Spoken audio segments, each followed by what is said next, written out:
How's it going, everybody? Welcome back. And today I'm showing you guys a basic tutorial on how to use Surfshark.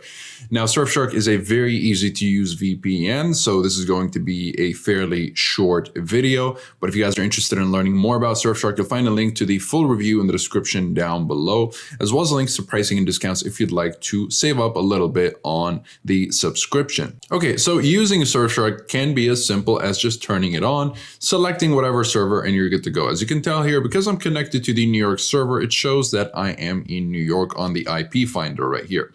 Okay, so I'm going to go ahead and disconnect. And again, it can be as simple as just clicking the connect button and it'll connect you to the fastest server, or at least what Surfshark thinks is the fastest server for you.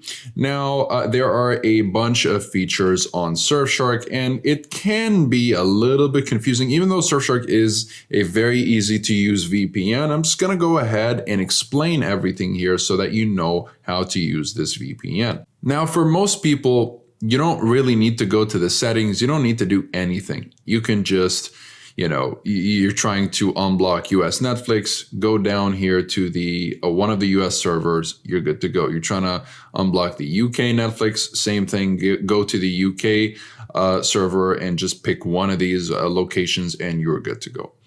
But if you're on this tutorial, it's because you want to learn a little bit more about Surfshark and what all these features do. Now, the alert, antivirus, search are all extra features, and they have nothing to do with the VPN. So we're going to stick to the VPN here, and we're going to start with this right here. Okay, so you have a little help here. So this will overall give you a good idea of what all this means. Okay, so static IP, just to be very brief, static IP will always give you the same IP address.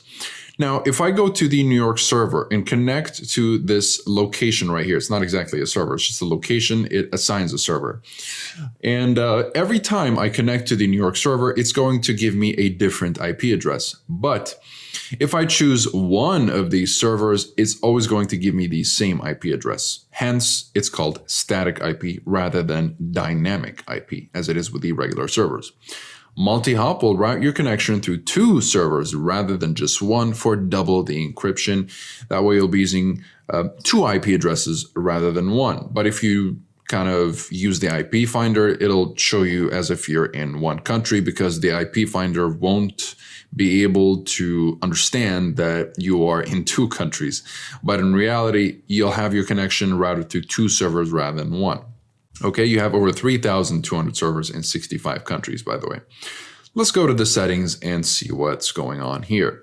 Now, in these settings are just, language, dark mode, whatever it is, account, troubleshooting. We're going to ignore those. We're just going to stick to the VPN settings. So here you have auto connect and startup options. We don't want to talk about that. They're very self-explanatory. You have clean web, which is an ad blocker. Very self-explanatory. Doesn't really block all the ads, so you might want to combine it with an actual ad blocker, as I do here. The kill switch will disable your internet connection if the VPN disconnects unexpectedly. And what that does is that it'll make sure that you're only connected to the internet when you're secured by the VPN tunnel. Otherwise, it'll disconnect your connection so that you can avoid leaking any of your information out to your internet service provider, for example. So it's a very nice safety measure that all good or premium VPNs should have. And Surfshark is definitely a premium VPN. Okay, now I tend to use the WireGuard protocol here. You have a good selection of protocols, but I do stick to the WireGuard protocol simply because it is the fastest protocol, really. So you can definitely stick to automatic, and that'll work 100% of the time because it'll always adjust. But I like to stick to WireGuard because it is the fastest protocol. Now, bypasser is essentially, there we go. Bypasser is essentially split tunneling. And what will this do is it'll allow you to select which applications are routed through the VPN and which are not. So, for example, you can have selected applications right here bypass the VPN tunnel while the rest of your connection uses your VPN tunnel, or vice versa by routing the selected applications while leaving the rest of your network untouched by the VPN tunnel. Okay, and you can do the same with IP addresses and websites and have them bypass that. Okay, so it's a very nice feature. The speed test obviously will save you a bunch of time by just testing out the servers, and you can kind of find out which server has the best latency, up or download speed. And this will save you the time to do the manual speed testing yourself. Over here, we have rotating IP and no borders mode, which will help you if you're in a censorship-heavy country. Rotating IP will automatically rotate your IP address while your VPN location stays the same, and no borders mode will help you bypass censorship firewalls, such as the firewall, the Great Firewall of China. And that's pretty much it. This is all you need to understand about Surfshark.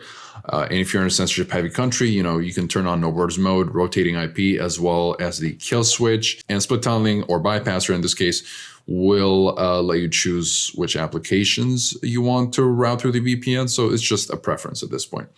And let's say you want to unblock the UK library of Netflix or BBC iPlayer or something like that. All you need to do is just select one of those. Simply click and you're good to go. It's as simple as that. And now that I just want to make sure that I am indeed connected to the UK server. Obviously, you can just click this and it'll tell you this is your IP address right now. But if you want to, and you can turn on the kill switch from right here, by the way, which it'll ask you that you have to, you kind of have to disconnect and connect again if you want to turn on the kill switch. I think so. Let's try it out. So let's just continue. Oh, okay. So it's just warning you. We don't have to disconnect. It's just telling you that now, if the VPN disconnects unexpectedly, your internet connection will also get cut until the VPN connects again. If you don't want that to happen, just turn off the kill switch and you're good to go. Okay, so now I'm just going to go ahead and refresh. And now we can tell that I am indeed in the UK as far as my internet is concerned. And this is also a good way, by the way, for people to avoid ISP throttling. So for example, in my case, my ISP throttles my connection when I use over 20 gigabytes, when I reach that 20 gigabyte threshold. And if I want to regain my original speed, which is, fair and square, I don't really like the concept of throttling, and ISPs do that to save on resources, which is totally unfair because I'm paying for, that amount of data. You can bypass the throttling that is imposed unfairly so, in my opinion, by ISPs. So that's pretty much how you can use Surfshark. It's the same concept if you're on your Mac, if you're on iOS, Android, the user interface is going to be the same, and it's just a simple application to use. There's nothing too complicated about it. Very self-explanatory. Okay. And that'll be it for this video. If you guys are interested in Surfshark, you'll find links to pricing and discounts in the description down below. That'll save you a little bit more cash. And if you'd like to learn more about Surfshark, you'll find a full review in the description as well. Keep in mind that Surfshark does have a 30-day money-back guarantee no matter which plan you decide to get, so you're good to go. If you'd like to try it out risk-free, they'll refund you within 3 to 4 business days through their live chat support, which is also available 24/7. And besides that, comment below if you have any questions. I'll be happy to answer all of them. Like and subscribe if you'd like to support the channel and stay up to date with everything VPNs and cybersecurity. Thank you guys very much for watching. I'll see you in the next one. Have a wonderful day.